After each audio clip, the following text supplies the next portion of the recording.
Καλησπέρα, είμαι ο Stars.GS και σε αυτό το βίντεο έχουμε το Delete Die Mate X του Dell Power του Case King και έναν Core i9 7980XE. Λοιπόν, για να δούμε τι έχει μέσα στο κουτί. Δεν έχει πολλά πράγματα έτσι κι αλλιώς. Έχουμε ένα key, το Delete Die Mate.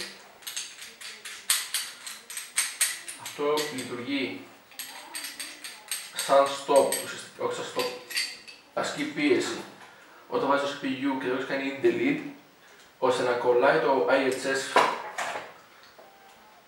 με την καινούρια πάστα που έχεις βάλει. Είναι λίγο βαρύ πάντως, εντάξει.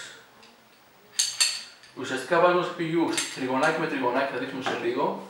Η βίδα ασκεί πίεση, αυτό το παίρνει σαν μοχλός και όλο αυτό πιέζει το head spreader προς τα κάτω. Έχει ένα μικρό κενό, δεν ξέρω αν φαίνεται στην κάμερα, ώστε το PCB δεν πιέζεται. Πιέζεται μόνο το head spreader. Για να ρίξουμε στο σπηλιό.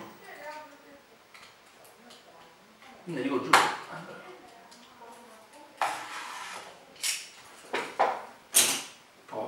Για να δούμε. 2.000 είναι αυτά. Στο δημοσιογράφο. Το CPU έχει ωραία θικούλα, είναι ωραία λεβίδες. Θες πέσει, αυτοκόλλητο έχει. Κοιτάξτε πόσο στραβοκολλημένο είναι, δεν ξέρω αν φαίνεται στην κάμερα, είναι στραβοκολλημένο. Με τα χειρουργία που σας είμαστε να είναι. Φαίνεται το μοντέλο. Κάνει ένα ωραίο ζουτό, 2.000 θα πρέπει να πάμε προβολές τώρα.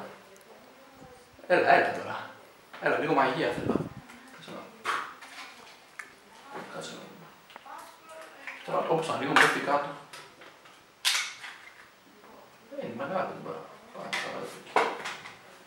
Λοιπόν, όπως είπα και πριν, στην μία γωνία έχει ένα τριγωνάκι. Και πάει τριγωνάκι με τριγωνάκι. Θα σας ανοίξουμε λίγο ακόμα, ποτέ δεν ξέρεις. Το βάζουμε μέσα. Δεν κουνάει, δηλαδή έχει ένα μισό χιλιοστό, δεν ξέρω, μπορεί και λιγότερο. Ουσιαστικά. Σπρώχνει καλά. Λοιπόν, έχει λίγο περιθώριο. Αλλά με το που κατεβαίνει η μέγενη στο γυάλο, όπως θα πείτε το, ασκεί πίεση και μένει σταθερό. Λοιπόν, και τώρα που θα το στρίψουμε, θα στρίξουμε τη βίδα, θα το βιδώσουμε δηλαδή, με το key, ασκεί πίεση. Ήδη ακούω κάτι σε σιγά να γίνεται. Εύχομαι να μην το σπίγγει, παιδιά.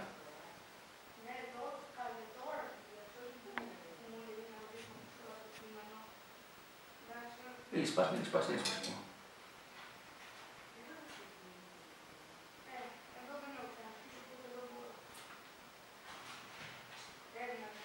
Δεν κοίτα και τι πίεση αλήθεια. Και μόλις έγινε. Αυτός ήταν ο αναδιαστικός ήχος που θέλαμε να ακούσουμε. Το νιώθεις εύκολο ότι είναι με το key εδώ πέρα, άρα.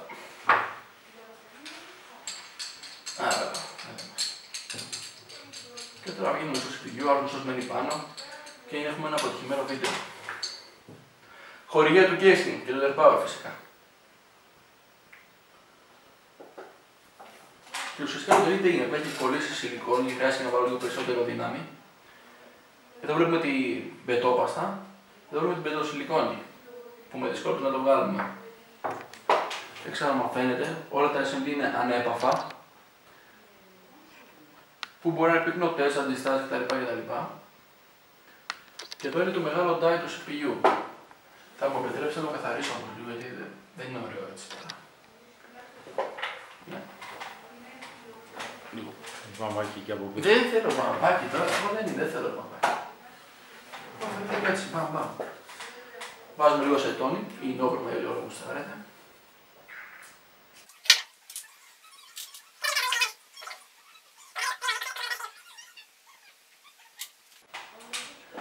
Για να δω πόσο μεγάλο είναι, πρέπει να είναι... Πόσο να είναι, Φίλιππε. Δείτε στο ίντερνετ, είναι πολύ μεγάλο. Ωραίο, για αριστερό δεν έχει σπάσει τίποτα, ανέπαφο, θα δούμε και ότι δουλεύει. Και αυτά. Άμα θέλουμε να το κολλήσουμε, βγάζουμε την εσωτερική κόλλα για να πατάει καλύτερα τη σιλικόνη. Αλλάζουμε πάστα, πολλοί βάζουν liquid metal. Άμα βάλετε liquid metal επειδή είναι αγώγιμη, καλό θα ήταν να μονώσετε τα SMD γύρω-γύρω. Και μετά το βάζουμε πάλι στη θέση του τριγωνάκι-τριγωνάκι, βάζουμε το head splitter από πάνω και βάζουμε το ματζαφλάρι εδώ πέρα να αρχίσει η πίεση για να κολλήσει.